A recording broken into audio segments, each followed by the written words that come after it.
You know, when it says recording in progress, I feel like it's one of those deals I'm supposed to like swear over my hand over the Bible and everything I say is the truth. So help me God. We are not going to worry about that whatsoever. How you doing? I'm doing really well. How about yourself today? There, take that blurry background off too, 'cause it There we go. makes a weird shape around your head when it It does that. did. You look like you kind of had the Amish hat thing going on for a second.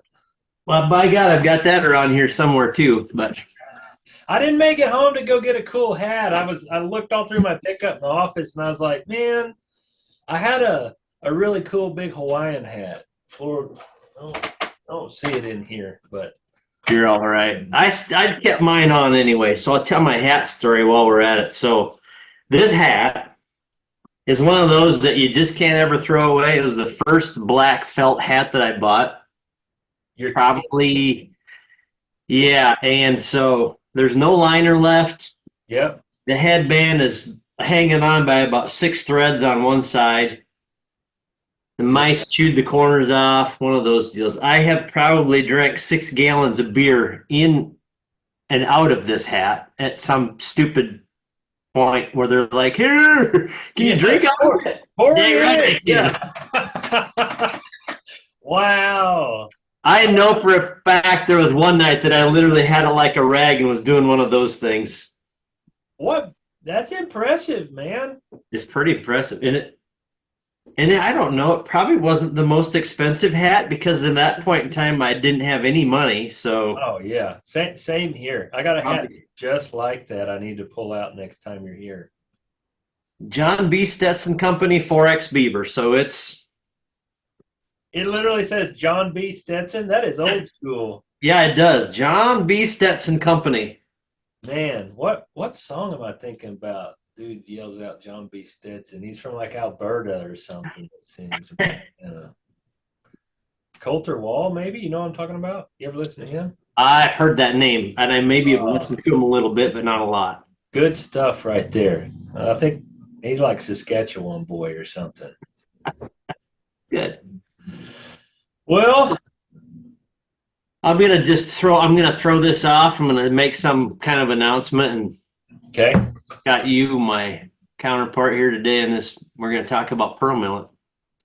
And I don't know if did you find those questions that I sent in that? Oh, about 15 minutes ago. If you didn't notice, we were a little busy in the plant this morning. I maybe heard that you're a little busy doing some things. Yeah, just a few things. That's good. And if you need to go take care of bagging product for us, you jump out of that damn chair and go. There are 2 bagging lines making a wall of orange in the plant right now. Hey, wall of orange is what we need. Yeah. No, everything's going real smooth. So welcome everybody. Jeff Jackson, the Forge Fanatic here, and we are going to start today's great episode with my good friend Chris Leach down in Plainview, Texas. And our topic today is going to be pearl millets and everything cool about pearl millet. Because Yeah. I have, between the two of us, not that I know a whole lot, but I have the man, the myth, the legend, the beard, Chris Leach, with us today. I don't even need a cool hat for a cool hat story. I just keep the beard. Hey, you know what? We'll just go that way.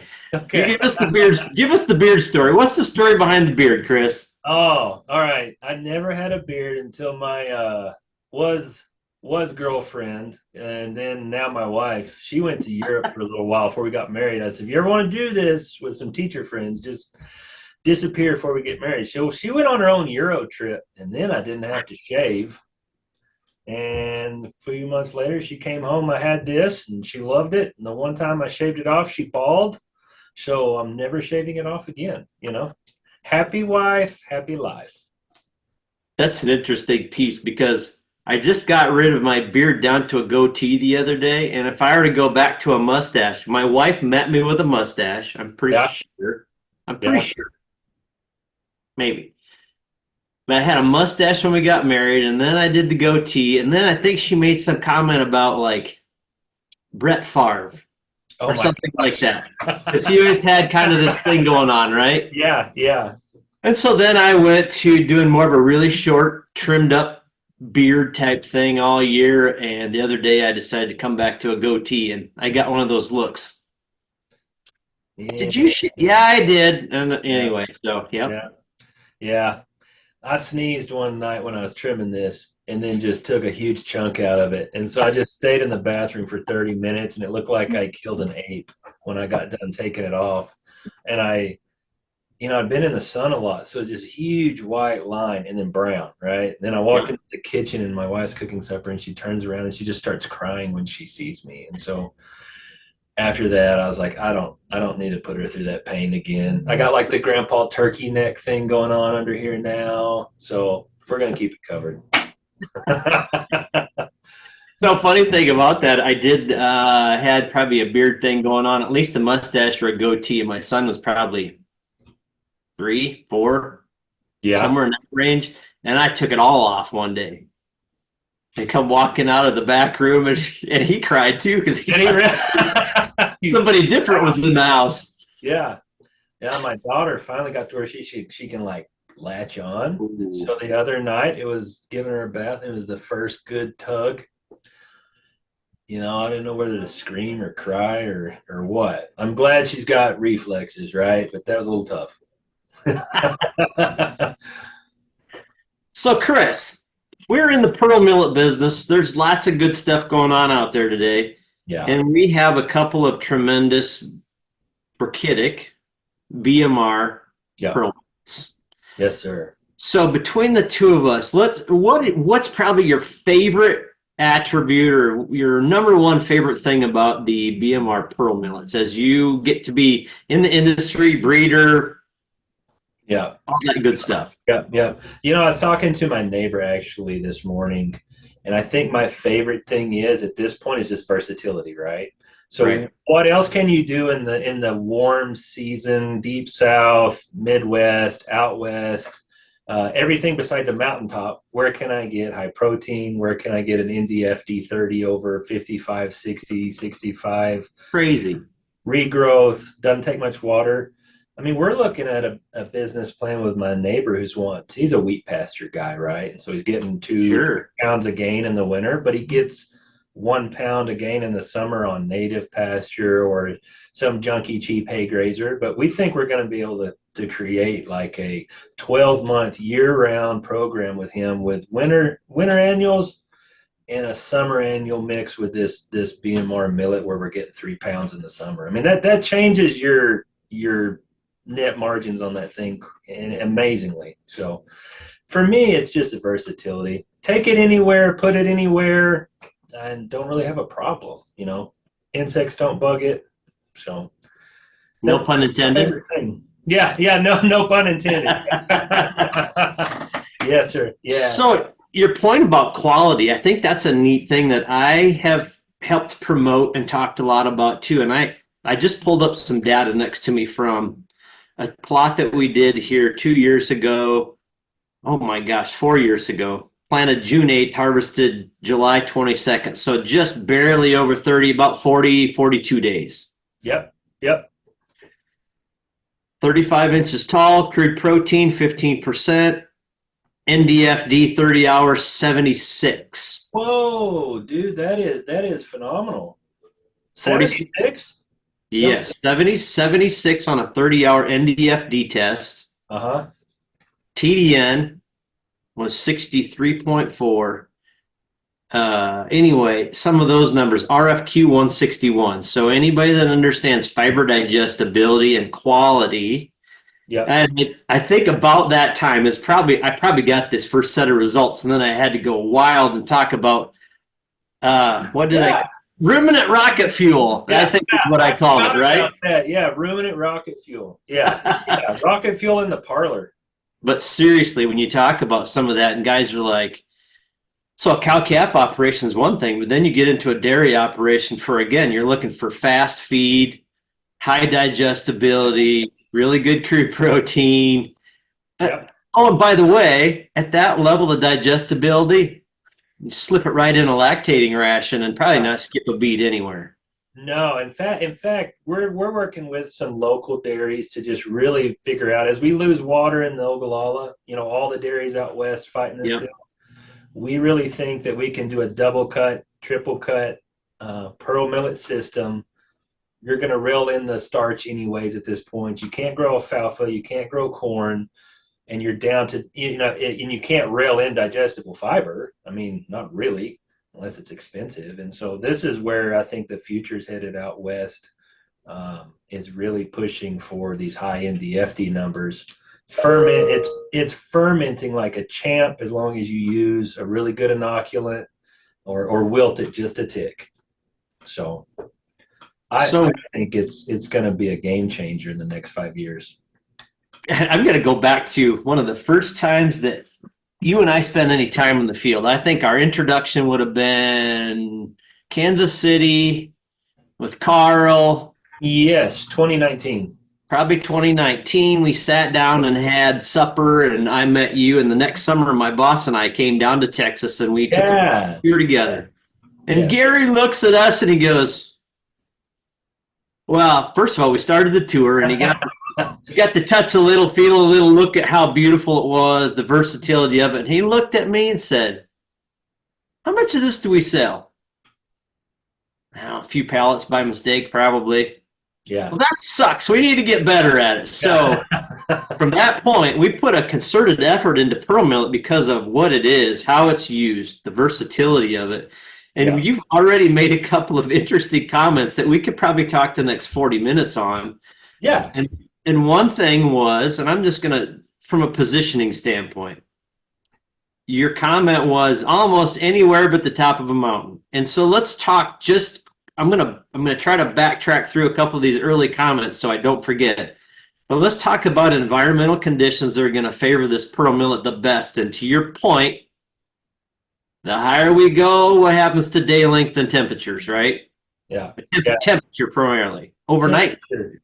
You know, the reason I brought up the whole mountain thing is I think a couple years ago you had a guy up in the Rockies that put it on some snow melt water. It's a little chilly at about 1.5 miles in elevation. Yeah. Cold. So nighttime temps, if they're below 50 in the summer, you're going to see some dormancy start to hit that plant really quickly. And so longer days are awesome as you go north, but let's make sure there's a few key things, right? It's shallow planting, warm soil, warm summer, and as soon as you cool off below 50, we're kind of done. And so just a few easy points to keep in mind on that. Soil temp needs to be 60 for a really good fast stand. 55 maybe if you're going to be warming in the next couple of weeks.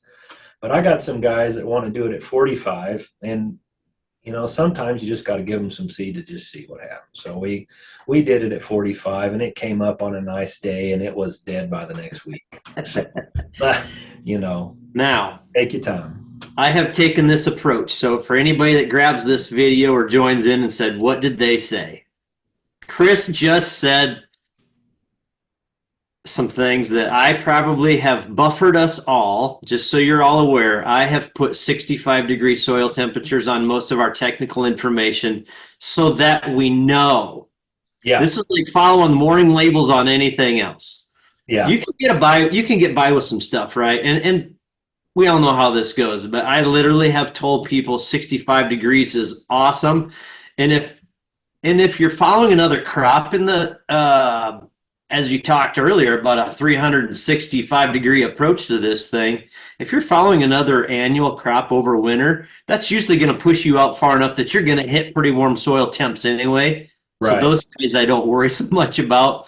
But the row crop guy that's used to planting corn and soybeans at colder temperatures, when they call and say, hey, where's that seed? I got the drill out. I just got done with wheat. Let's go. Yeah. They get a little scary.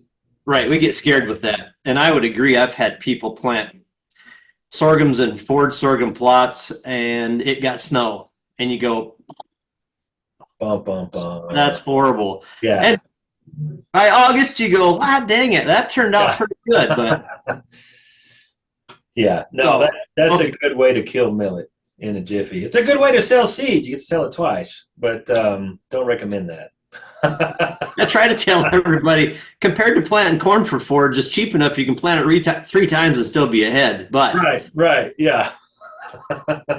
so cooler temperatures and overnight temperatures are really, really will ding things. And Yeah. I think when we get maybe a dip in some temperatures, uncharacteristic out of season, and it does that to the plant. And you notice that it looks like I'm going to call it, I don't want this to make everybody think that all I think about is beer and hangovers, but when it gets a hangover, you almost have to give it an aspirin and reset. So sometimes it feels to me like if you go cut it after some of those events and kind of, it's like that plant remembers that it didn't feel good. And then when you clip it off, the tillers come back and away it goes. And it's like you hit the reset button almost.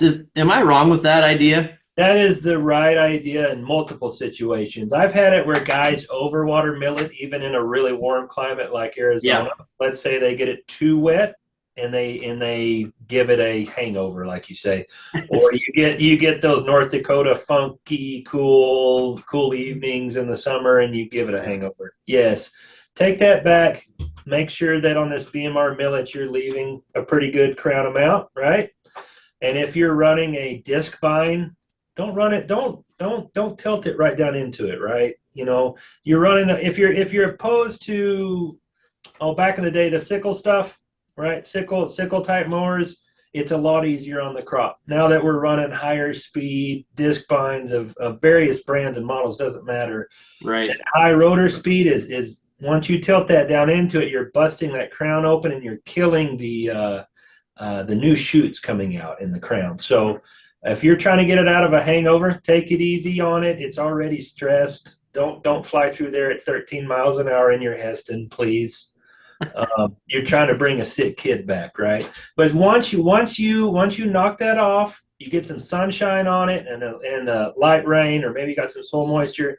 It's back to the races, baby. I mean, it's in a jiffy. So and I would challenge people, if you're curious on cutting height. I've got a gentleman that follows us quite closely, and he would be in northeast Nebraska. He will go cut plants off, split the stem open, find where that growing point is, and then he will adjust his cutting height according to about 15 or 20 samples. And that's not common. That's not common, I would say, but if more people want to jump on that bandwagon and become A+ students, that's how you do it.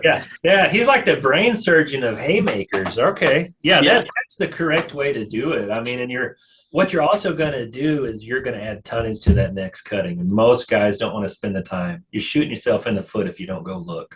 So if we had to make a general statement, my guess is this: if we're 35 to 40 inches tall, we probably have to be cutting about 6 inches to leave that growing point in there. Yeah. 6 inches is usually a safe bet on anything. And to your point, if you want to screw around to find out and clip it like you do your alfalfa, because you're not nubbing the roots out. Yeah. What you think you're going to leave in tons by cutting it 6 inches, that next cutting will be so sorely disappointing you'll wish you'd have left 6 inches. And I think that's It does. It goes back to my beard thing, right? I was out in the sun, I shaved the beard off, and I burned my face. It's the same idea, especially in the southern climates with any type of summer annual. You clip that so tight, you also get a radiation from the soil where you've removed all that biomass. So in our area, or Southern California, Chino Basin, Arizona, New Mexico, I had a guy that cut it like alfalfa his first year, right? First cutting. It was 121 degrees the next day. It had moist soil, but it just cooked it. So that soil temp's going to radiate back into that crown and just cook those new tender shoots. So be careful if you're in the South on that. Back to the beard. So I've got a Northwest Missouri story, 2023. August, I'm going to call it 8th. August 8th. I don't remember the specific date. Friday afternoon, 104 degrees. Really? Heat index probably 120 something. Just sticky, nasty, humid, hot. Yeah. Cut pearl millet, 5 inches tall.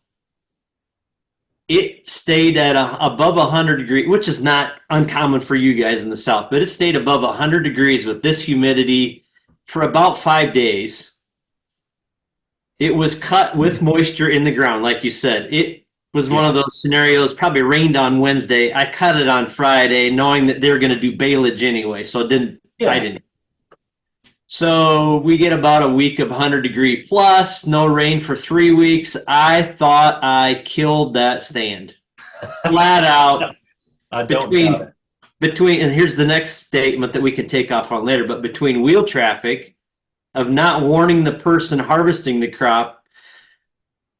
Yeah. Wheel traffic isn't pearl millet's best friend, and then being that hot and that nasty for that long, I thought it was dead, and it kind of struggled for a while. So I did. I went out.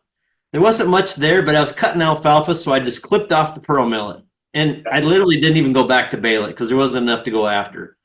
And I'm going to call it the third cut.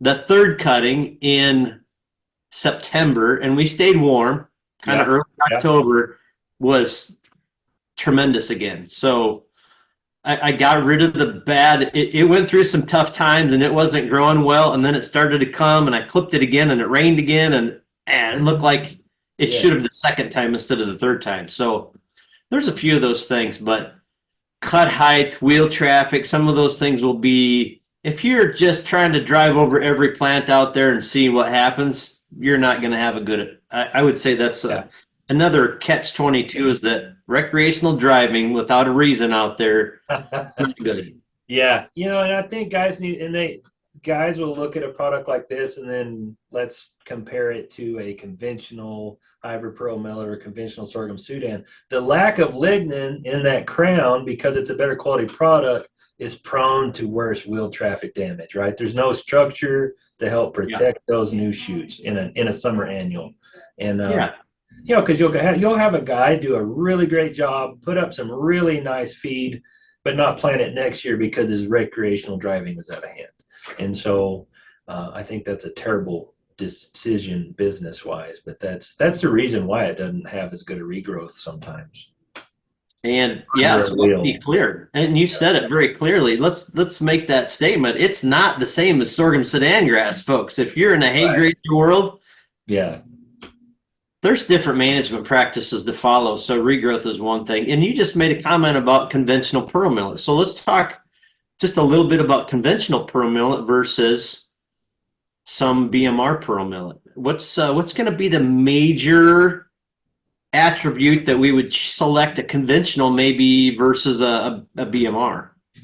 I'm going to bring this back. I get to trial stuff on my father-in-law who ranches north of me about 20 minutes. And he got into a tangle with a cow about this. This is not a very quick story, but it's worth it. He got into a tangle with a cow, right? Broke his neck, Mother's Day. We put him in the helicopter to Amarillo. And so I get to decide what I'm going to plant all over the ranch this year. So it turned into my very big test plot. And he didn't get to have a say in it because he was laid up. I had BMRs everywhere. I had BMR sorghums, BMR millets. I had conventional sorghums and millets. We just had a heyday. We did one test where we had buffalo grass in the middle, BMR on one side and conventional on the other side. We ate the BMR millet into the ground before they touched the native buffalo. They ate the buffalo before they ever went to the regular hay grazer. Great little test. Here's the problem. My father-in-law is a recreational cattle cuber, right? We're going to go feed just because that's what you do. What else are you going to do in a small town in out west? We're just going to put out cubes. So calving rolls around in February, and he called me. He goes, I got a problem. And I'm like, crap, maybe I put up something with nitrates or I prussic. I don't know what I did wrong. So I go up there, and all of his cows are like town dog fat, right? And I'm like, oh, we're going to pull everything, all the cows. And I asked, I said, what are you doing? He goes, well, whatever you planted made them fat. And I said, why are you still feeding them, right? And he's like, well, that's just what you do. It's what we do. Right. And so I think there are certain customers that you're going to sell to or you're going to be growing yourself that maybe if they're a recreational cuber or they have really high quality wheat or trit hay put up, that they're going to use that to add some energy to their ration. This is where 4507, cropland 4507 fits. Good tonnage, excellent standability, excellent regrowth, makes hay from here through southern Canada. It's awesome for your typical beef cowboy kind of guy. And you don't have to micromanage that as much in terms of feeding it out. Like my father-in-law need to be kind of wrangled on that deal a little bit. What's your thoughts? I mean, that's my personal opinion because I had that problem with him. I'm going to follow up on that because I got this neat little data sheet right next to me that talks about this cutting where I had conventional pearl millet and 4611 BMR side by side in 2020. And literally, I'm looking at these NDFD numbers from 2020, and it says that the BMR pearl millet was 76.2, and the conventional, planted the same day, cut the same time, was, so we'll go from 76 to 72. Barely. It was really good digestibility, but we're talking 40 inches of plant height, 35 to 40 inches in 40 days.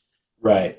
We're cutting it in a nice vegetative stage, so there really wasn't a whole lot of difference because we hadn't laid it. The fiber hadn't gotten lignified yet at that point, basic. Right. I'm guessing, but you're correct. Yeah, you're correct. But a cool example of how good they really are side by side. Crude protein was nearly the same.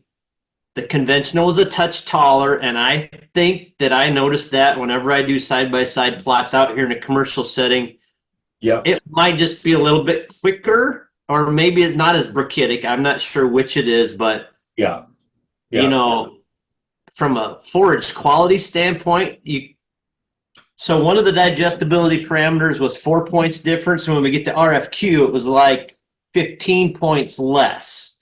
Yeah. But when you start throwing in the fiber and the digestibility, because it had a little more fiber, a little bit less digestible. Yep. 7/10 of a point more lignin, so 3.2 to 3.9. Anyway, for anybody that cares about nutritional numbers, it's really still pretty good stuff. Well, and let's compare 4507 to a lot of the other products that are still out there. You know, there's a lot of conventional hybrid pearl millets still there's that around, right? And they're as old as me, which doesn't say much, but Tifley, by the way, people. Yes, TIF3, other products, you know, and they were awesome in their time, but yes, the lignin's higher. They've got more leaf disease pressure, prone problems in, you know, higher humidity environments. Yeah. Let's face it, a lot of times 4507 is going to go to, like I saw some nice stuff in the Sandhills of Nebraska, and they're going to just let it grow until the season's done. And so for most of the guys I'm seeing it on, and so they're going to be, you know, not in that 70 range, but it's still going to be a lot better on the NFD. But it's still going to be a lot better than TIF3. And so I think that's, you know, 4507 is probably the most digestible conventional pearl millet in the country right now. Well, and I think the other neat important thing that you mentioned is that there are a lot of pearl millets that go into some pretty, I would call it, pretty humid areas. A lot of humidity, a lot of leaf diseases. Yep. And I've seen some of these side by side. And it's an amazing difference when you look at the leaf health, the plant health. And then I did a comparison on my farm here a couple of years ago, too, where I had golden German millet next to 4507 conventional pearl millet. Yeah. And I had about a season with, you know, 35 or 40 inches of rain, which produces some pretty good yield. But just the leaf disease pressure that even the golden German millet had versus that 40, it was like night and day. Yeah. Oh, yeah, it was crazy. Mm-hmm. Just like a ragged, beat-up, old, rusty, disease-stricken thing, and this didn't have a speck of anything on it side by side. It shouldn't. You know, we, on an annual basis, we'll look at 400 new crosses a year. Yeah. And that's what we're trying to get to, is a lot of, you know, the amount of pearl mill lines you can look at is not like the corn or forage sorghum industry. They're all kind of right here. I mean, we do bring in stuff from overseas to look at, but the amount that we're looking at is 400, 700. Just depends on the year crosses, and picking out that leaf disease pressure has become very important for us. Well, I think absolutely. something else to note that's kind of important on the BMR versus the conventional. The BMR, let's get a little technical, right? Yeah, I right. personally sucked at genetics in college, but for some reason I'm in it now. A3 cytoplasm is what makes our BMR millet, 4611 and 4612, become male sterile, right? And then you look at 4507 and you're going to produce some seed on it. That's on A1 cytoplasm. And so if you're looking at, there's a couple opportunities here to talk about. Grass-fed beef, important on the BMR deal because sometimes these guys have a starch limit to be labeled as grass-fed beef, so BMR is important in that. Guys going back, they want to graze a summer on row crop ground, go back to a row crop, but don't want to fight all that volunteer, use the 4611, 4612. You're not going to have anything to worry about the next year. So there's some little nitpicky things to work through there, but they're important. Yeah. Yeah. That's really cool.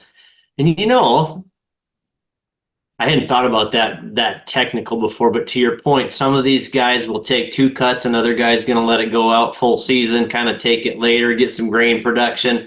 Maybe you get some that gets run over and it produces a head and still seeds on the ground. Yep. Some of those kind of things happen. So I wanted to go a little bit more agronomic on this thing. You talked about planting shallow earlier. So Yeah. I think we've talked about maybe shoot for 3/4 of an inch, roughly. Yeah, 1/2 to 3/4 of an inch, and warm soil. And let's talk about the soils you don't need to plant millet in, right? So I will get some calls before we even talk about how to plant. Let's see if we can plant. Deep black clays, river bottoms, right in heavy soil. Anything that's going to get waterlogged and stay waterlogged, just stay away from. Millet can't handle those wet feet all summer. If you look at where millet came from, right? It came from sub-Saharan Africa. It came from India. We're not looking at planting this in the Amazon basin, right? We're looking out west where the rest of us live. And so the deep south, once you get into like Lake Charles Clay in Louisiana, parts of Texas, just get your favorite BMR sorghum Sudan and don't even try the millet. Let's make sure that doesn't happen. But any kind of soil where sorghum Sudans can't fit, you better put your millet. Salty soil, saline seeps, caliche, white soil, sand, chalky soil, anything that's got a pH issue, iron chlorosis issue, doesn't matter with the millet, right? Plant it in a road bed, it'll grow in a caliche road. So it's going to make the most tonnage quicker than any kind of sorghum can in precarious situations. Yes, but going back to planting depth now, anything past 3/4, you may only get 50%, 30% up out of that deal. And so spending some time with either the guy that's planting for you, or if you're planting, get your fingernails dirty and spend a good amount of time out there. Down pressure on no-till guys. If you've got part of your field that's pretty soft and you've got your down pressure turned up, you're not going to get a stand, right? We're going to sink it to China. Yeah. And so that's very important to pay attention to field by field. Don't be like me. Don't set your planter on one field and 1,200 acres later, hope it's still set right. You really need to get out at every place. That's a pretty good message. And with myself being in the alfalfa business, talking about small seeded crops, getting seed beds right, and consistent planting depth, and soil type changes, and tillage type changes from farm to farm to grower. Yeah. And I would agree 100%, man, that now I'm also going to say, and I know you and I both frequent this website or this Facebook page called Hay Kings or Silage Kings or the Hay, whichever of the three, right? We spend a lot of time there. Right. And we're still going to get somebody. I'm going to preface this by saying there are more advantageous ways to plant crops, and then there are ways that you sometimes use what you got. That's right. Yeah. So when we get the comments about, well, I disked up my field and I put it in a fertilizer cart, and I spread it and I harrowed it in, and it worked just fine. Yeah. My comments to those are that's probably not the best, most sought after management practice. Yeah. Can it work? Yes. Yes. Will it work the best? Probably not. And will it work every year? No. One of these years is not. You might just get what you asked for by trying to cut corners. And I beg people, please at least try to find a drill if you can. Yeah. Get it in the ground a half, 3/4 of an inch deep. That would be my favorite, because laying on top and in some loose soil that's just simply been harrowed, now you've got to pray for rain or irrigate, and we don't have that luxury. So I just wanted to throw that in there, because that's going to be the next comment. Well, we just used an Endigate seeder and it was fine. Oh my gosh. Yeah. Unless you're the neighbor that everybody hates, it's worth paying your neighbor to come use the correct equipment for $16, $18, $20 an acre to get it done right. It is so well worth it. My neighbor plants a lot of my stuff when I don't have time, and it makes a huge difference. No, absolutely. Now, I'm just going to toss this out here. So I had 2020 data from one location and 2021 data from another same location, different year. But just for reference, folks, we're talking about 40 inches of BMR pearl millet planted at 15 pounds to the acre on really good dirt, taken care of, was 3.7 tons of dry matter in 44 days. That's phenomenal. That's a pretty dang good crop. So keep in mind. Yeah.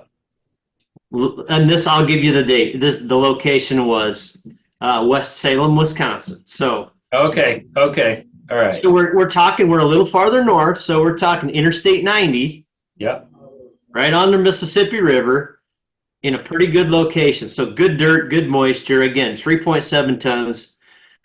And believe it or not, the sorghum Sudan grass planted right next to it, 3.5 tons. So literally equaled the tonnage of the sorghum Sudan grass planted in the same field at the same time. That's what was that, a May plant date? When would that have been? June. Generally, they are going to plant, as we would say, 65-degree soil temperature, June 1st, June 6th, somewhere in that first week if they can hit it. Okay. Man, that's great to know. I think that's something else important to look at. If you look at NOAA's long range forecast for this summer, this is a millet year out west. You're looking at possibly more drought conditions or less than acceptable rainfall. And if you look at the amount of feed produced in a less than adequate rainfall amount, generally these millets are going to outperform anything else out there in the summer. I would like to talk about what you think. I'm going to give an example about what I think and what I saw. I've been on this bandwagon to help get more pearl millet in the country because I think of the yield potential versus some of the other style of millets, Golden German, Siberian, the white wonders. Wait a minute, is that a? Yeah, that's a millet. Yeah. The pro-so millets, all that kind of stuff. So again, on my farm, so sometimes that's kind of neat. I split a drill, 4507 conventional pearl millet with Golden German millet. I talked about the plant health here just a minute ago. At 45 days, I went and harvested, 10 foot a row. 2 rows wide, so I had 7.5-inch spacings on a drill, calculated the area, worked it all backwards. I had 4 ton of dry matter, which would be very similar to what I just talked about here. 4 ton of dry matter on my 4507 pearl millet and 2 ton of dry matter on my Golden German millet, planted the same rate, same side by side, same drill, same day. Sure. I don't know if my rate was too low, but my observation on those plant types is that I had 10x the leaf material. Yep. And I had excellent regrowth on the pearl millet, and the Golden German millet was it had a head on it already, kind of done in 45, 50 days. Yep. Nothing. So as you go west and start talking about people in the western states, maybe even bring that rim back around down south toward yourself, what do you see observations, testimonial stories with guys doing regular millets versus a good hybrid pearl millet and those kind of scenarios too, from yield wise and stress tolerance wise. Well, let's back up to the differences. I mean, Whew. it says it all in the name, right? You're a hybrid. So these are a three-way cross. We're crossing a male and a female to make our female and crossing it with another male. This is no difference in, do you want to set a Hereford? Do you want to set all black cows? Do you want some black white face things you can take to the sale barn? So you're getting some hybrid vigor here, and that's what's going to carry you through droughts better. We're going to have larger root mass through this selective breeding process. By far. By far. I mean, you're looking at 8 foot of fibrous roots on most of these varieties, whereas your quicker single strain things, 45 days until they're done, you're never going to get there with the roots, right? You're not going to pick up your deep fertilizer that your crops missed. And that's why we're still getting some really good feedback from guys in the West and the Midwest where excessive fertilizer over the years in corn and beans and a few other things, your millet's going to go pick and scavenge all that expensive stuff you put out there and run it back through your animals or your hay or however you're selling your millet. The tonnage typically is double on most of these, if not better. I mean, you've got some stories on that too, like your house. And stress tolerance. If you look at the stress tolerance as something that was only meant to live 40 days versus something that can live all summer, it's a huge difference there. I mean, and mainly that's the root system there. You're never going to find wide leaves in a millet unless you go through a selective breeding process, and wide leaves mean digestibility. And it's a no-brainer really once you start looking at it. I don't have anybody that I know of that went back to German, Japanese, White Wonder. I mean, and the guys using ProCell for hay, I'm really confused about because that's kind of like the bird seed thing. It's cheap, but it's not. You're not really gaining much there. Out west, it's a make or break thing every summer, and so why would you be using something that's generally not going to ton even close? So. I tell you what, after I'd done those first couple comparisons, spent some time around you guys, looked at more plots, done more. I mean, so we've been pretty heavy on this thing for 6 years. Yeah. And that's been my goal is to take, every time I hear about somebody buying 10 truckloads of foxtail millet, I'm like, man, we gotta have 10 loads of hybrid pearl millet out there, at least one so they know the difference and get to see it. But yeah. And so to your point, scavenging nutrients, and we get into some of those dairy situations, the bigger root system we have, the more nutrients we can take, the more hay we can take off, the more nutrients we can, which sounds weird to the row crop guy in the West. Yeah. But when you're in a dairy situation or you've got a confinement next to you or whatever large animal operation it might be, maybe it's even a small one, the more P and K you can get taken out of that and nitrogen that you can scavenge and not have leach through the system or screw up your DNR manure management plan, it's going to be a good thing. And your point about the roots. So there's this really weird buzzword going on in the industry today, and it's like carbon. Yeah.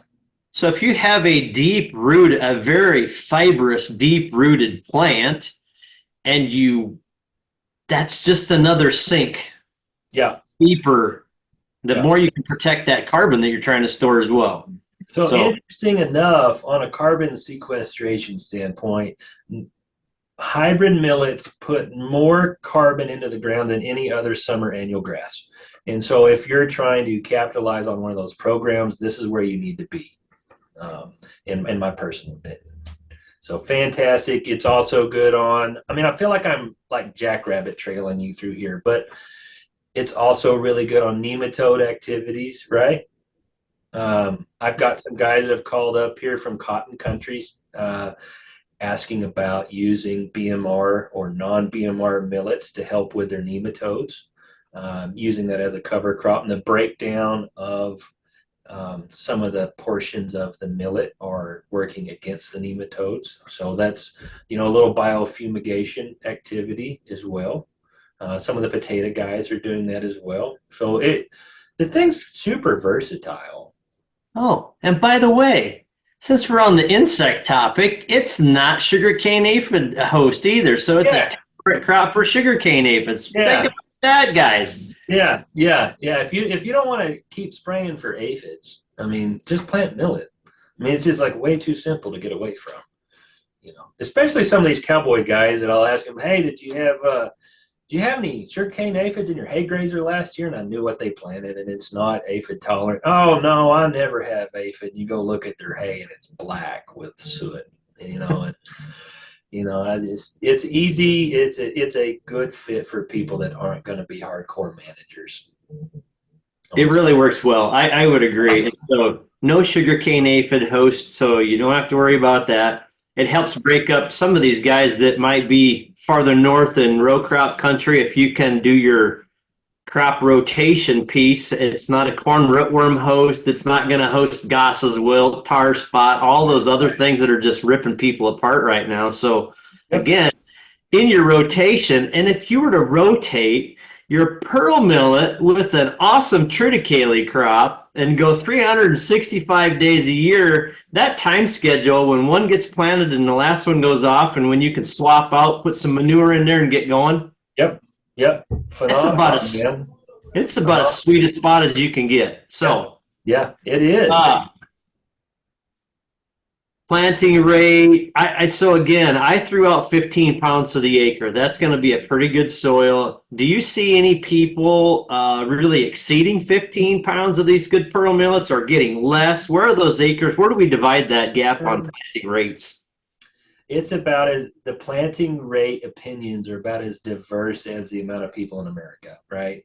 Boom! It fits everywhere and everything. And so I have, let's say if you go, I had a guy call from Midland, Odessa yesterday, right?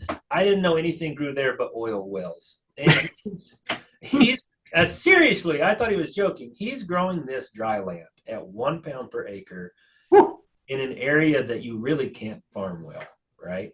So you can either set your air seeder for that or buy a canola plate. If you don't have a good box drill or you don't have a good air seeder, buy a canola plate for your planter, right? That is very important. You want to get a good stand on low pop. Use your bean planter on 15s or 20s or whatever. You set that in there, and it is like clockwork. So canola and millet seed, they're both 60,000 seed a pound-ish, depending on what you get. Easy way to get it set on that deal. Now, you can go, I've got some guys in the far northeast where it's just a little wetter, and they may plant 20 pounds to the acre, but they're going to have their wheel traffic is worse because it's wetter soil. They're trying to make up for crowns there. So I think 15 is a good number. Yeah, I could see that being a deal too, like you just said, and we see some of that in the other business I work in with small seeds. You plant a few more pounds, you get more plants to begin with, you get a little extra weird wheel traffic, lots of wheel traffic. Make a higher probability of a few more going to make it. So that makes good sense. Now, here's an argument that we always see in the sorghum sedan grass world, but I'm going to bring it back to what we are just talking about. Is planting population, and the guy goes, well, if you normally plant 15, I'm going to plant 30 pounds because I got to have a fine stem so it's palatable and it'll dry down. Pearl millet, no way, Jose. Not at all. Not at all. Such a high leaf to stem ratio to begin with, and it tillers so crazy after you cut it. Yeah. Anybody that says that they have a pearl millet issue with palatability and digestibility, dry down type things, the dry down is because it yields so damn much that the windrow is just going to be tough to dry. But from a palatability standpoint, don't plant more for palatability because you will not need it. The only times I've ever recommended higher seed rates is two reasons. Way up north, when we cross into Canada and these guys are trying it in southern Ontario, your window's so tiny for warm days. And when you drop the pop on a summer annual and you allow it to tiller, you're also increasing the maturity date on it. And so you can, if this guy in Midland that's going to do a pound, it's going to take 20 days longer to get to where you really need to be if you're planting the correct rate. I don't recommend a pound. I don't even know how the dude's farming down there, right? I mean, it's maybe he's just got oil money. I don't know. But but really you need that 10-pound rate plus on that deal. It almost makes you wonder if he's hoping that it's going to be a cover crop to keep the sand from blowing, or the soil from blowing, and then if there's enough, he'll graze it or take a crop. Yeah, that's kind of his thoughts. But what if? But yeah, what if? But yes, that 10, 15 pounds is a great little average to run with. Like we said earlier, you're going to lose some in your stand to not get it perfectly set in there. There's another big thing before we ever run out of time. You really got to get your sprayer to put on your chemistry right behind the planter, drill, air seeder, whatever.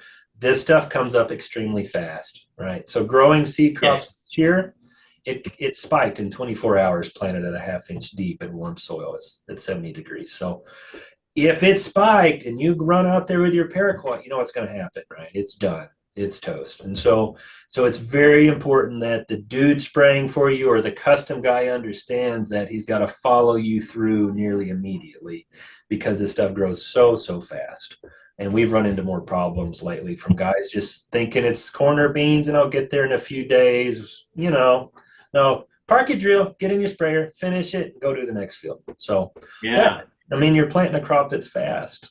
So very important. So you just touched on something that I will get 500 phone calls on. So let's cut it down to 6. Okay. Crop protection. Yep. Chemistry types that are labeled for pearl millet. Right. And there are some labeled products out there, but you also got to be careful. These are low lignin millets. Those labels were made when pearl millets were like a TIF3, a little more stout and stand-up-ish. And so it's important to also talk about one thing before we even get any further in the chemistry. If you have a summer annual grass problem, don't plant millet. It will choke it out. You have zero opportunity to stop grass from coming up in it, and it just can't handle that competition. So if you got a clean field free of most summer annual grasses, rock on with it. Let's get it planted right behind the drill. Generally it's an easy pass of paraquat, a light rate of atrazine, and maybe 2 ounces of Callisto, and that's about it. And then once you get your millet up and growing, I'm going to say the D word. Apparently the D word's bad this year, but dicamba right over the top. Let it have 5 true leaves. That's what's really important. A light rate of dicamba and a light rate of atrazine. Do not put oil in it. Do not put whatever hocus pocus they're trying to sell you to put as an adjuvant. Don't put it in there. It will burn the millet. It's terrible. So very simple. Water, buffer it. Maybe buffer it for hard water. No, don't even buffer it. No buffer, because dicamba is more hormone action, right? Okay. And so dicamba and atrazine, you can throw a couple tenths of an ounce of peak in there if you want it in the summer, but that's the other beauty about millet. The chemistry program is extremely cheap and extremely effective. And so after 5 leaves, and if you had a good stand and you spray your dicamba, it should cover up. You're done. It should be clean as a whistle. Yeah. Behind the planter, if you got some hard to kill weeds, you don't like, paraquat drifts sometimes. So maybe you want to toss in a little sharpen instead of paraquat. That's an opportunity as well. But yeah, please reach out to me if on chemistry questions. Don't go blowing a pint or a quart or something ridiculous at 2,4-D and then ask me why it took a nap and laid over. I mean, this stuff is kind of susceptible to certain hormones. And then it's like you said, the dudes that go out there and plant it with a disc and a spreader are the guys that might put out a quart of 2,4-D. It might work for the year, but one of these years you're not going to be impressed with that program. So yeah. And since you said the word 2,4-D, and we always have guys in different parts of the country saying, "Hey, I just did a burn down with a quart of 16 ounces of glyphosate and a pint or a quart of 2,4-D, and I want to go plant right into it." That's a no-no. Yeah, typically, I mean, everyone's different in the U.S. Typically, running a hormone right ahead of the planter with that very shallow planted grass, not a good idea. You're going to muck up the roots and shoots on that guy. So it's always better to run something with no soil activity as a pre-plant burn down. And Most some people don't realize that there is that much activity from a 2,4-D, especially the yeah, ester combination, that it does hang around on the soil for a little while. So just it be really aware that does. Especially if you planted, got a driving rainstorm, pushed it down into the push sea. right in. Oh man, yeah, we'll be having a phone call on that one.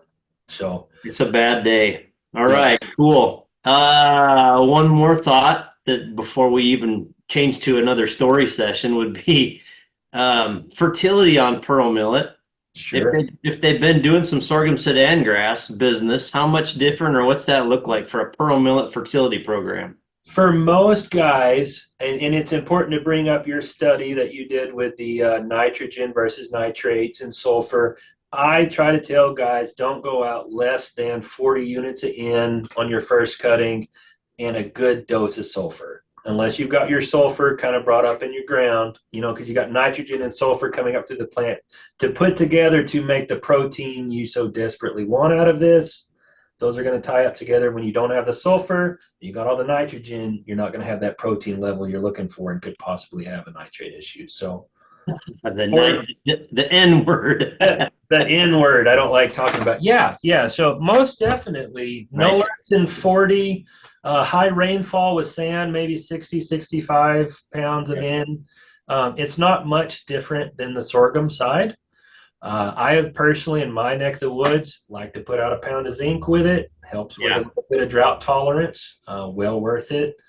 And most guys have a P and K level that's acceptable for millet, right? So if you're Yeah. on a manure situation, you got plenty, it's going to pick it up. If you're out west, generally your soil's naturally going to have enough unless you're in a little bit of a true sugar sand scenario.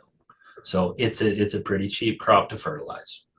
It's not too bad at all. Absolutely. So that being said, that brings up everybody will always ask, well, it's a pearl millet. Can it get nitrates too? Yes, guys, you can have a nitrate issue with pearl millet. So again, Yeah. balance that accordingly. And as Chris said, about 40, 45 pounds for that first cut. And don't think, well, you know what? I don't want to spread it twice. I'm going to put 80 or 90 out here up front because we'll luxury consume nitrogen. Yep. We're going to cut it on a short cutting period, 45 days. It hasn't had time enough to utilize all that nitrate in the plant, and you will call back and go, oh no. It's hot.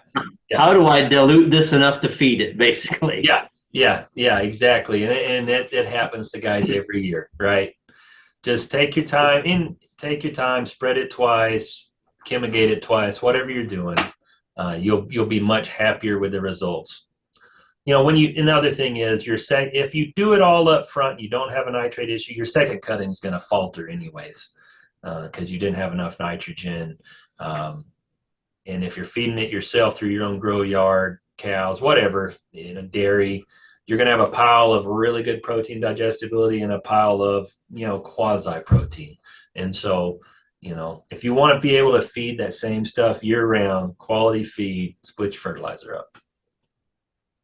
So you made a comment earlier about if you're going to have a grass problem in your pearl millet field and you know there's going to be competition there, just kind of avoid that if you can. So multiple groups I've talked to, different things I've tried, we've seen some people that are using sorghum sudan grasses very creatively in maybe some grass pasture situations and other things. And I just wanted to bring this up because I think you're going to have about the same feeling. If the dirt you're planting into doesn't have a dead crop on it, don't plant pearl millet because it can't handle that extra competition. So Right. for somebody that sees this guy that's planted, well, for example, we've taken a first cutting alfalfa, Yep. literally planted sorghum sudan grass into a live alfalfa stand and had it do pretty well. Yep. I don't think that pearl millet has maybe it's the seed size and the vigor to compete with that and get going. A lot of it's the seeding depth, right? So that alfalfa is going to suck that top No. portion out and dry. And so once it comes up, you're done. And so Yeah. that's been the biggest concern with guys doing things like that. Yeah. So I just want to caution everybody because you're going to ask that question. Well, I saw somebody or heard this, or Jeff, you were on a meeting talking about one thing or another. And was that pearl millet? No, that was a sorghum sudan grass. Yeah. Pearl millet. I have had guys go, like to your point, we first cutting alfalfa, let it get a few inches tall, nuked it, maybe put a slurry out, some pit water, done a little fertilizer application, 16,000 gallons of manure adds a little moisture, and then they go plant the pearl millet in, no till right over it. Beautiful crop. No big deal. Yeah. No competition. That's a kicker. No competition. Chinch bugs. Ooh. Chinch bugs on pearl millet, folks. You still need to scout this crop for chinch bugs. It will knock your teeth in if you're not paying attention, I think. It can. So the guys with high cover, the guys I really see fault with it is where we have maybe a wheat where we used a header high cut and you got all this exactly trash, right? And you come back in. If you think you're going to have that problem, see if your local dealer, rep, co-op person, seed guy can put some treatment on it. You can run a little imidacloprid on it. You should be okay. So if you think you're going to have a problem with chinch bugs in that situation, spend $1 an acre and get that treated. Right on. It's well worth it. So seed treatment standpoint, you just talked about having a little bit of insect protection, but folks, just to clarify, we do not do safened, concept treated, or like active ingredient. Pearl millet does not handle that well. And I asked about that a dozen times and goes, no, I've seen this movie enough times. We're not going to even talk about it, please. Yeah, and that's funny as the sequel's the same. Like there's not, it's always a disaster. So just so you know, Concept, SoarPro, any products like that safe in sorghum seed, millet is not sorghum. It's not Concept was not created to safe in millet, right? And so it's apples and oranges at this point. If I do, and we've tried it, if we try to do our seed production with Safener on it, we end up with a 15% germ in 24 hours. So you just literally don't have anything left. And then once you apply your dual metolachlor type product, you take out the rest of it. So I know it sounds like an awesome idea. I wouldn't even toy with it at all. So, well, I've asked that question enough times. I'm surprised that you even are engaging in the conversation. But yeah, just know, folks, that we don't have that option for the residual herbicide on the pearl millet side. So, yeah, again, some of those in-season pieces, like you talked about earlier, with a little bit of Callisto, some atrazine out there. Yeah, really good program. We're working. We actually have a gentleman who's one of our seed growers, also a chemical researcher, who we're going to be doing some plots with this summer, and hopefully we can try to introduce some new chemistries to everybody, and maybe even be able to keep some grasses out of millet. But we'll see what happens. Yeah, that'd be really cool. It would be. Now, with that being said, is there anything like new, different, creative? I mean, it's worth asking. Is there anything really that you're sitting back there going, that you can let out of the bag? I mean, there's I think what's really cool in the near future, we've spent a few years trying to get through different crosses of a faster BMR and or non-BMR silage specific millet for the north. We're trying to get something that's extremely fast growth, same tonnage or better than the others, that you can maybe shave 15, 20 days off up there. And still, we're trying to work into that northern beef and dairy market, right? And so I think that's our next goal. And when you come down to the nursery this summer, I think you'll be impressed with some of them. So we talked a little bit about guys harvesting with the disc bind, hydroswing, sycamore, whatever it is. And we talked about cutting height. Yeah. And we talked about how versatile it is. We also would get the question, well, obviously we can cut it multiple times. we can still graze this stuff with great efficacy, guys, and not worry about it. But don't let them graze it down to the dirt. Right. Again, manage your grazing height so you don't get down into your growing points and cause some issues. And again, you're probably going to have to wait till it's about, what, 18 inches, 20 inches tall, so you're not jerking it out of the ground when they try to graze. Yes, I had a phone call 3 years ago from a family friend that was disturbed by his millet problem. I didn't know what he was talking about. So drove 30 minutes out to the guy's irrigated pastures, and the cows had the crowns in their mouth with the roots sticking out, right? And it wasn't so much in early grazing, but he grazed it into the ground, and that's all that was left, right? We're just going to feed it into the dirt. So you want to make sure you have enough. There's two reasons for getting the roots down there, right?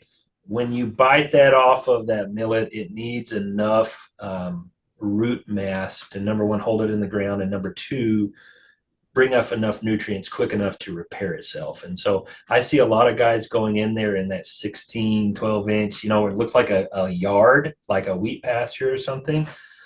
And it just doesn't have the root mass to get you that fast regrowth. And so right. You would just wait another 10 days, 15 days, you'd be amazed at the regrowth. And so, yeah, very important there. Perfect. Yeah. I always say knee high is probably a good way to get in on it. Depends on how tall you are, though. I found that out the hard way. So all the Dutch guys and us out here, knee high is, pretty decent size millet. But yeah, 30 inches max before you want to turn in. You get past that and we start heading into 30 to 45 inches. You start heading into boot and things slow down. So hit that window 24 to 35, 40 inches before you start throwing a boot. Perfect.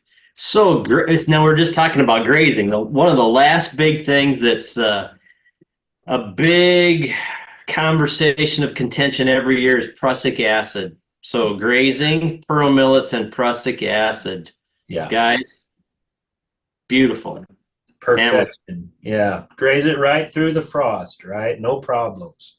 Millets, any of the millets that you have, and millets in general, don't create prussic acid to a volume to create health issues in your ruminants. So that's a great thing for out here. A lot of our guys are going to bale it once, water it, and then let it frost kill, and then use that as their winter pasture. It's phenomenal. I even have a gentleman, actually the guy I talked about that will go pull the plants apart and measure where the growing point is before he cuts. He has a couple particular fields that he will put weed on, take weed off in July, plant his pearl millet in August, and just for one thing as cover. Yep. Keeping a live root in the soil for a while. And he'll let that, like you just said, it'll freeze off, and then he'll run cows out there. I think he has a cornfield adjacent to it, so they'll get corn stalks and pearl millet to graze. And oh man, that's perfect. It leaves some really nice cover out there. It leaves a good root mass with, as we talked about, this fibrous root system to hold things in place. And what they stomp down as we talk about, again, we could really go crazy with this, but soil microbiology, and they step on a few leaves. Don't be so worried if they put a few leaves on the ground. They're feeding the bugs. Oh yeah. You got to feed the whole community, right? Yes, that's right. That's important. Very important. Man, your brain surgeon's got a cool operation up there. Sounds like he does. Yeah, he does a good job. I would say, and now that I've got a few more family members in that program doing the fall grazing, the amount of time that they're not hauling hay in the snow, oh man, can't beat it. And that's one where I kind of like the trying to get the 4507 and letting it grow up pretty good because it'll stand good through the winter, but try to plant it before that seed head pops. I mean, what I'm trying to say, I want that seed head to frost out.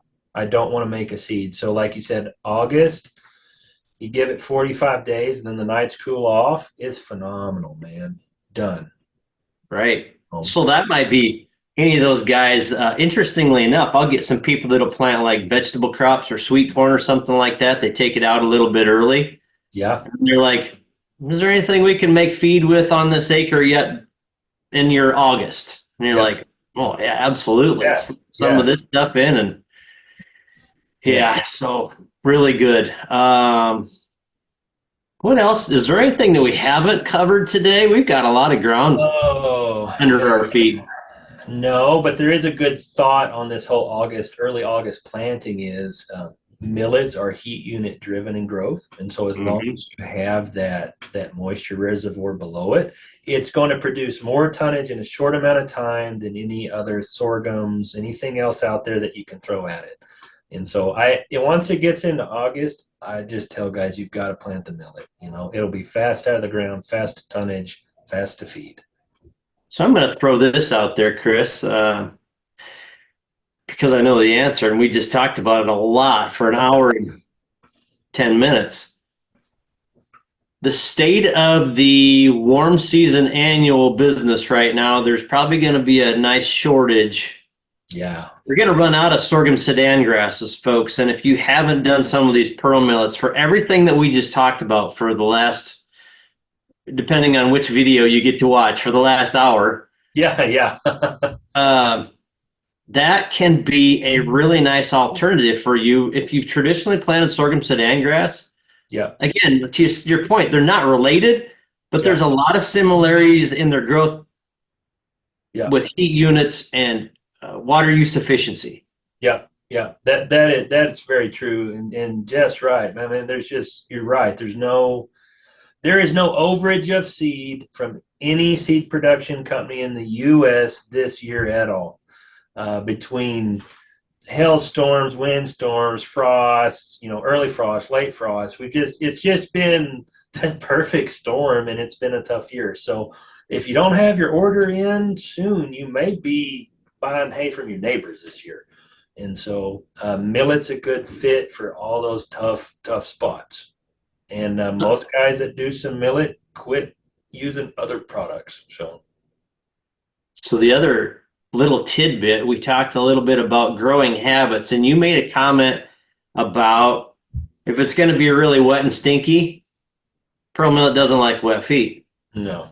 You also, and I'm going to bring this back around because I had this happen on another crop. You get something that's, you mentioned nasty soil tolerant from saline, sodic, salts, iron chlorosis, all that kind of stuff. Mm-hmm. Sometimes there are a couple of those soil conditions that happen to be around a slough or a pothole or a wet spot that the water table will come and go a little bit. So some of those potholes in North Dakota and other places probably. Yeah. If you go plant, if it's dry and you go plant this stuff in there and then you get a good rain and those potholes kind of fill up and saturate the soil, you're probably not going to gain many acres in some of those scenarios because, again, that soil is going to be saturated around that root system. Yeah. So I wanted to throw that caution out there because that's the next thing I'm going to get. Well, you said it was good on salt, and I planted it right through that spot.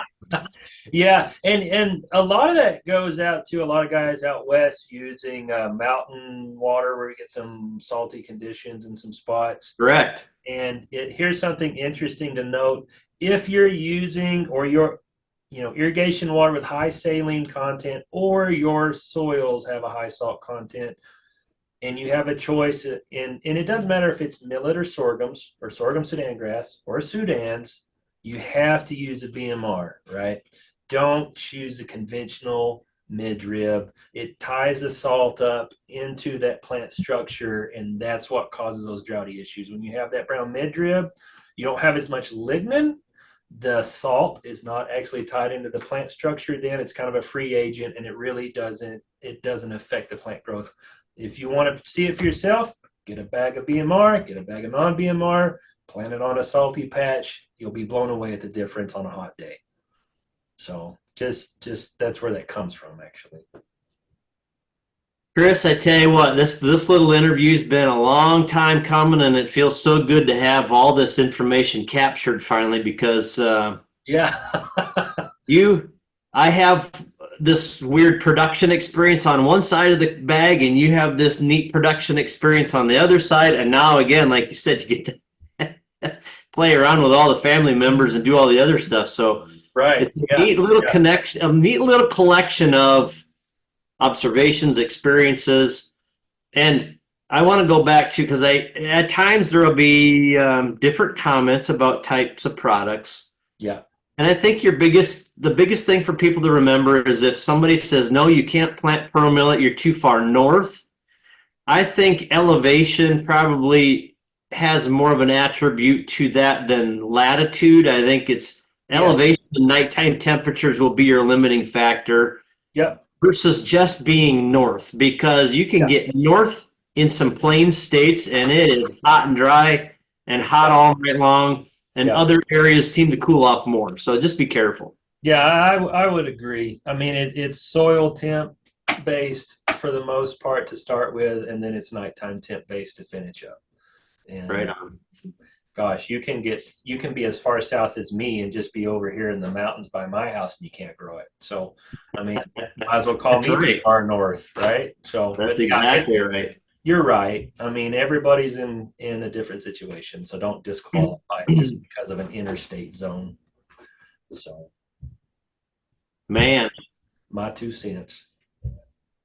Graze it, cut it for hay, cut it, wilt it, do baleage, cut it, wilt it, do silage. Yep. Moisture content that it keeps best in a silage situation. Experience there tells you. So I would have 4 years ago told you if you don't wilt it, we're going to have butyric party all day long when you open up your pit, right? Right? Wet stuff's terrible. That's what we know. That's what we know. Now we know something new, right? When you look at something with a leaf mass that grows close to the ground, like millet, and you wilt it, and you're in a Western environment, what happens to your ash content? It goes way up. And so you're introducing stuff into your pile you may not really want to introduce. Besides just the mineral and the ash itself, you're introducing other bacteria, fungi, and stuff into your room and you don't want. Until we started using higher CFU count inoculants that are used in wet grasses and in Europe, and once we inoculate this correctly, we can direct chop some of these millets. Not that you want to haul water, I mean, a long distance with silage, but if we were putting it up somewhere in that 77, 78 and opening it, and it's beautiful, no butyric problems. If you're not going to use a really good inoculant, and if you're not going to pay attention to how well you're running your inoculator on your chopper, go ahead and wilt it, get it down like you would corn silage. If you're wanting to just, take that extra pass out of wheel traffic, that extra cost of running your swather, get a good inoculant and make sure it's the correct one. Right on. That's really good advice. And have you seen guys when they're doing their pearl millet direct cut that way, will they increase the chop length just a little bit so they're not making too small a piece and getting a bigger piece of fiber in there, or does that make much difference? I don't see too many guys making some real long stuff per se. I'm talking 1.5 inches maybe. Oh yeah, most of our guys are 1.5 inches when you're direct chopping. Right. All day long. Man, it sure packs good. Yeah. Do you see much seepage out of a pearl millet pile with cutting, let's say 75% with a long fiber 1.5 inches? Only when you have a less than adequate fermentation, right? If you don't ferment in those few hours, for a few days right afterwards, you're going to have seepage. When you're fermenting correctly, I don't see that big a problem anymore. That's perfect. And I think there's been, I just came off of doing the Central Plains Dairy Expo, and I'll bet you I've ran into 5 people that talked to somebody about some really good grass inoculants that help at higher moistures. And I think that's a message that we need to let people know that there are some out there today that have made those improvements. They're tested. So let's face it, the guys in Europe are decades ahead of us on grass. Yeah, most definitely. And let's look at something else interesting. So silage inoculants in Europe and other countries are somewhat regulated by the government. You have to prove that interesting. Prove something? You actually have to prove with third-party data that the microorganisms you're using and the CFU count you're using is actually providing the customer a benefit. If from what I personally understand, in the US, they fall under the GRAS rule, or generally regarded as safe. And so you're free to just kind of sell bugs in a jug. And so and then it's up to you. Yeah. And so I think you and I could piss in a bathtub and call it for silage inoculant, to be quite honest. If that's the case, we're in business, brother. But that's my understanding after talking to a lot of inoculant guys. And so, like you said, they're a long ways ahead of us in putting up extremely wet forages because they don't get those drying conditions that we'll get. And I've done some in-house studies in our nursery, and that's another. I'll have to pull out that data, but that's from another discussion, another day. You're saving protein, you're saving energy, you're not seeping, you're not. It's just so simple, and it costs pennies a ton kind of deal. And so, I recommend getting with someone who knows their stuff on this, on whoever your local guy is, and making sure it's done right. Yep. You're right. I think we can have a whole nother conversation. And if you need some recommendations, folks, don't be afraid to reach out to myself. I will get connected to the gentleman. Let's see, on the screen, it's hard for me to tell which way this is going to show up later, but that guy over there, we can make sure that you get some of the right information from the right people that have worked with those high moisture grasses. And I have plenty of contacts for that. And get set up well versus taking a chance at something that there's a Me Too thing and not be quite as good. Because I don't want to downplay anybody, but it does happen where the information you think is pretty solid, but until you have touched it, felt it, done it, proven it, comfortable, confident, and some people that you work with, you just have that feel. So Yep. Well, great. Mr. Chris Leach, thank you for your time today. Yeah, always good to chat, bro. If y'all got questions or anything, just reach out to me. Right on. Well, everybody, we're going to sign off here from the Forage Fanatic and Mr. Millet down there in the south. Have yourself a great day. Thanks again. Thanks. See ya. Bye.